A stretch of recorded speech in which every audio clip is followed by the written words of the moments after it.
Mace, Hammertime, Mace, Hammertime, Mace, Hammertime, the Mace, Hammertime, MMA Power Hour Show. Hammertime, Nukular News.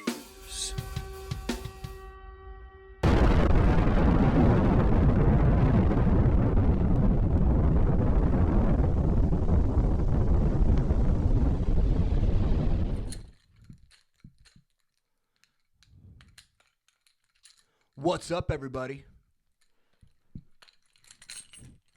Mace Hammertime here, host of the Hammertime MMA Power Hour, along with my co-hosts Ronnie J and the Almighty. We are the greatest show in combat sports. Everyone's nipping at our heels now because we're getting so much heat. For any of you out there who haven't liked or subscribed to the MMA Power Hour, we know who you are. We're going to come find you. That being said, I'm starting a new segment here. It's a solo project. All the other guys are on top secret mission. They're actually called the experts, so you guys know. Just so you know, Ronnie J and the Almighty are the experts. And we are the probably three smartest guys in the whole world when it comes to combat and fighting and just being awesome. So we're doing Hammertime's Nukular News. All right, this is the Nukular News. Everybody else does hot takes. I give takes that are so damn hot they're nuclear. All right, like the damn sun, but hotter. So, anyway, we're about to hit some hard-hitting news and information today. A couple different things happening in the world of mixed martial arts that I want to run over here. Before we get to that, I want to let you in on a little secret of my success. Now, as you know, I don't like to talk about myself very much, but I've won over 500 fights. At least I stopped counting after the 500th fight because it just was becoming ridiculous. And so, but there's a secret I want to let you all in on. I'm all about performance. I'm all about supplements. I'm all about putting the right things in your body. Now, one of the keys to the Hammertime success is juice boxes. Now, don't confuse these with juice bags, all right? Those juice bags are weak. You want a juice box, all right? And it can't be the apple. It's got to be the fruit punch. It's got all the fruits in it. This is the key. If you want to be a champion, throw away the Gatorade, put down the Bang Energy, grab yourself a juice box, and don't be a juice bag, all right? So, juicy juice. Okay, back to the news. Now, I have a little card written up with some tidbits of information on it. This is like a real news show now. Just so everybody knows also, if you're interested, I got custom-made nunchucks that I make myself. I was taught by these are traditional Japanese nunchucks that were designed by probably the samurais. So, but anyway, so let's get to the news. If you're interested, or just DM me, I can get you one of these, and you'll be probably about 100 million times tougher if you do it. So let's talk about some news, though, that's going on in the world of mixed martial arts. Surprise, surprise. Cain Velasquez was denied bail. So a lot of you probably are upset with the fact that he is being denied bail. Truth is, the judge is doing him a favor because I think if you let Cain out of jail, he'd do the same thing. And the guy that did those bad things, he's going to get his eventually. But the judge is really, really, really doing Cain a favor by not letting him go out to strangle this guy's head off and punt it into the ocean. So that's interesting little development there as far as Cain being denied the bail. Obviously, I'd like to see that guy go free because what had happened is definitely would make a lot of people angry. It made him very, very angry enough to drive around and try and kill this person. So I think that being in jail sucks for him. He doesn't necessarily deserve to be there. That being said, after the trial, he'll be a free man. I'm almost certain of this. So patience, Cain. We're all with you.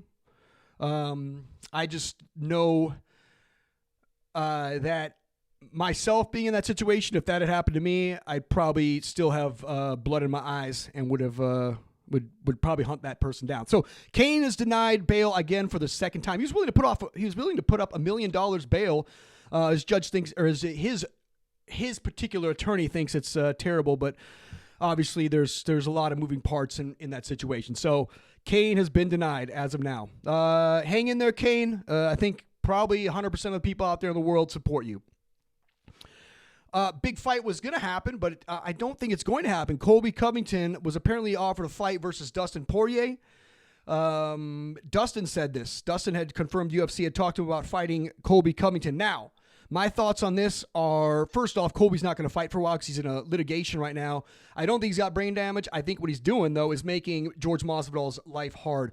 Obviously, we all know that George Masvidal, the king of Miami, put on a black hoodie and a COVID mask and chipped Colby Covington's teeth outside a steakhouse in Miami. That's real king of Miami type stuff there when you, go and ambush somebody outside a steakhouse. That's what all the real G's do, especially if it's a Longhorn steakhouse. A lot of fights out for the Longhorn. I had a couple myself. It's a place where you throw the peanuts on the ground there and sweep them up at the end of the night. I like that. Just throw all the food on the floor over there. I think that's Lone Star, isn't it? Anyway, Colby versus Dustin. In that fight, I think Colby beats Dustin. Colby is not a quitter. Dustin has been stopped in fights. I do not believe Colby Covington has ever been stopped in a fight, except for the Usman fight, and that was about 45 seconds in, and 45 seconds to the end, and I think he definitely could have finished that fight. That being said, I think at this point, at 170 pounds, Colby Covington runs all over Dustin Poirier. Let's talk about the Rakic fight. Rakic versus Jan Blachowicz this past weekend was a good fight. Couple of big dudes slugging it out. Now, I'm going to go ahead and say this. The 205-pound division is up for grabs like no other division. That division is, I think, the weakest division in all of the UFC's roster right now. But there's going to be some people that are going to come up and really do some damage. I like Yuri Prochazka, and I do like Rakic, but unfortunately, he blew out his knee in a fight. Now, I've never had an injury or broken a bone or anything like that because I'm pretty much invincible. I don't know if you know the character Wolverine, but they really based him on me. But Rakic apparently blew out his knee. I saw a video about him. He's back home healing with his family. So heal up, my friend. I hope you get better soon because that was a good fight. I think you are the future of 205, at least in a top 5 capacity. Islam Makhachev says he's going to beat Charles Oliveira at his own game. So Islam Makhachev is looking to fight Charles Oliveira in the near future for the championship belt, which I see probably happening. That being said, Islam is definitely beatable, and he is not the next Khabib because basically, there's only one person I'd fight in the whole world right now, and it's two. I'd fight Jake Paul because he's undefeated, and I'd also fight Khabib because he's got undefeated record. I think his skill set would give me maybe a little bit of a challenge for the first time ever. But his protege, Islam, has already been beaten. And I'm not sure if people remember this, but his second UFC fight, Islam got starched, knocked cold. So if you want, go look that up online. He's a beatable fighter in a lot of different ways. Really good. He's a really good fighter. Could probably be the champion, but he's no Khabib. Khabib was a once-in-a-lifetime thing, kind of like myself, and that's why I'd like to square up against him.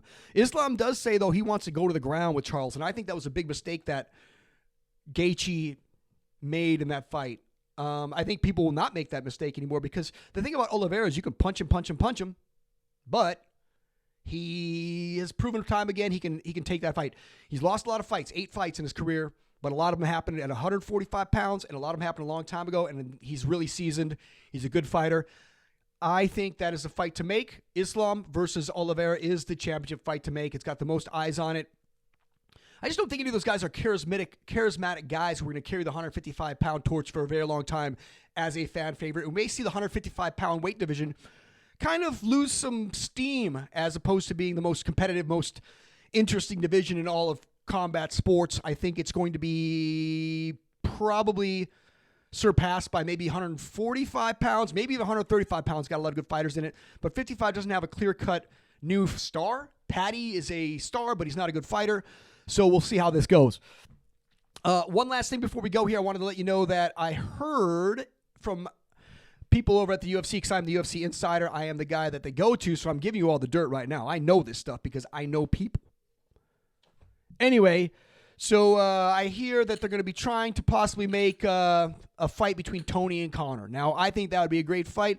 I think those are only kind of fights that Tony or Conor should take from this point on. Although I know they would love to see Conor win that 155-pound belt again and maybe the 170-pound belt again because he is, love him or hate him, a very, very much a star and probably the biggest star that's ever lived inside of combat sports except for myself. So, We'll see if that materializes, but yeah, it's still in the works. But that's the news for today, the nuclear news. If you haven't liked, subscribed, or put on notifications, go ahead and do that for us. Check us out on Instagram at Mace Hammertime MMA, and look forward to dropping some news for you all tomorrow. Take care. Have an awesome day. Hammertime out.